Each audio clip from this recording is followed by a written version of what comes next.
Bonjour, bonjour. Je me prénomme Rod Laurent Sogoula. Je suis de nationalité gabonaise. Pour ceux qui me connaissent, j'ai évolué au championnat national gabonais.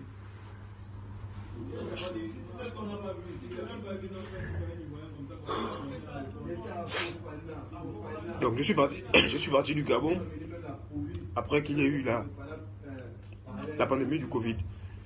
Donc, je suis allé, en partant du Gabon, je suis allé au Togo et j'ai fait quasiment une saison et demie là-bas au Togo. Et moi, en étant au Togo, j'ai mon aîné qui me suit dans le football, qui m'encourage beaucoup. Et c'est grâce à lui que j'ai entendu parler du projet du camp profil ici en Turquie. Donc je me suis rendu au camp profil. Je suis arrivé, ça fait quasiment 3 mois que je suis ici en Turquie. J'ai été informé par le projet du camp profil par des amis et certains coéquipiers avec qui j'ai eu à évoluer au Gabon. Donc je suis arrivé au camp profil. Dans le projet du camp profil, c'est dit que pour arriver ici, il faut payer 2000 euros. Donc les 2000 euros, c'est un mois de stage. Donc dans les 1 mois de stage, après 2 semaines, si vous n'êtes pas un bon joueur, tout de suite dans les 2 premières semaines, ils vous diront non, écoute, nous ne sommes pas intéressés par votre profil, vous devez rentrer chez vous. Mais j'ai été gardé ici près de 1 mois. Parce que c'est dit qu'après le 1 mois, ce sont eux qui prennent tout en charge. Donc je suis resté ici. Ça fait près de 3 mois que je suis ici à Istanbul. Et à ma grande surprise, il y a de cela moins de... Après le 1 mois, ils se sont rapprochés de moi pour me dire non, écoute, tu es un bon joueur, nous on est intéressé par ton profil, on veut bien travailler avec toi. Mais sauf que la condition a changé pour rester maintenant au camp. Il fallait repayer 2000 euros. Donc sur le coup, moi, j'ai pas compris parce que au début, quand on vient, c'est dit que c'est 2000 euros, on paye 1 mois. Après, si on est un bon joueur, on nous garde. Et par la suite, si c'est pas bon, nous sommes censés rentrer dans notre pays. Et malheureusement, ils m'ont gardé. Donc moi, je leur ai clairement dit, pour la deuxième tranche, déjà au départ, vous n'avez jamais mentionné qu'il faille payer une deuxième tranche de 2000 euros pour arriver jusqu'à la période des transferts. J'ai quand même pris l'initiative, j'ai en parlé à mon aîné. Lui également, il a été étonné. Il m'a dit non, ok, il n'y a pas de souci, mais on va essayer de payer par tranche. Vu que ce sont eux-mêmes les dirigeants du camp profil ici qui ont eu à dire, pour la deuxième tranche, on peut payer par plusieurs parties. Donc j'ai commencé à verser 800 euros pour la deuxième tranche.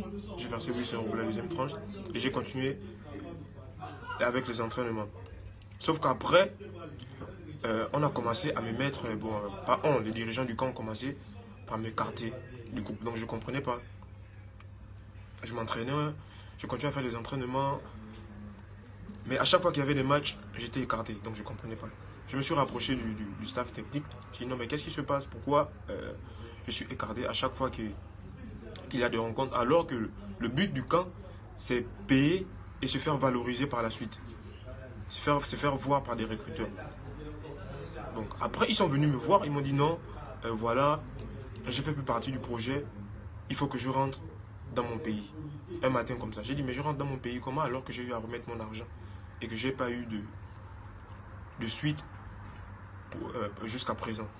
J'ai dit ok, je leur ai dit clairement, ok d'accord, c'est vous qui m'avez gardé ici pendant toute cette période. Bon, s'il faille qu'aujourd'hui je rentre dans mon pays, c'est clair qu'il va falloir que vous me payiez les indemnités de mon billet d'avion, mon visa, afin que je puisse regagner mon pays. Donc, ils n'ont pas cherché en temps, ils m'ont donné un délai de 2 jours, parce qu'ils ont venu me donner le délai de 2 jours hier. Et aujourd'hui, à ma grande surprise, j'étais dans ma chambre, je crois que vous avez peut-être reçu les vidéos. Donc, ils sont venus me chercher, ils ont commencé à me rentrer des coups, ils ont pris mes bagages, ils ont balancé dehors. Je leur ai clairement dit que moi, je ne sors pas du camp si je n'ai pas la totalité de mon billet d'avion, les indemnités de mon visa, parce que je n'ai pas de famille à Istanbul. Quand je sors du camp, je vais rester où? Je vais rester où? Et le comble, c'est qu'ils ne sont pas à leur première tentative. Je crois que là, c'est juste la goutte d'eau qui a débordé. Parce qu'ils ont pour habitude de faire ça ici. Dès que tu payes pas, ou dès que tes parents n'ont plus la capacité de t'envoyer des sous, ils te mettent à la rue. Ils te mettent à la rue et tu te débrouilles. Tout récemment, ils ont fait ça à un ressortissant béninois qui est sorti ici. Jusqu'à preuve du contraire, je ne sais pas où ils se trouvent dans Istanbul. Donc ils ne sont pas leur premier cas. Donc moi je viens témoigner aujourd'hui, c'est parce que c'est devenu un business, c'est de l'arnaque. C'est de l'arnaque et c'est pas fondé en fait. Certes, ils vont s'appuyer sur certains joueurs qui ont peut-être signé, mais ils demandent les gens assez d'argent. Et par la suite, dès que tu ne donnes pas de l'argent, ils vous mettent dehors. Donc moi, je voulais témoigner un peu par rapport à ce que moi j'ai subi. C'est moi qui ai subi, qui ai été agressé aujourd'hui. Donc, moi j'implore à mes frères africains, à mes frères gabonais, de ne pas venir ici. Tout ce qu'on dit à propos de ce camp, c'est du n'importe quoi. Tout ce qu'on dit de l'extérieur de ce camp, c'est du n'importe quoi. Il faut être ici pour vivre réellement ce qui se passe. C'est tout ce que j'avais à dire. Merci.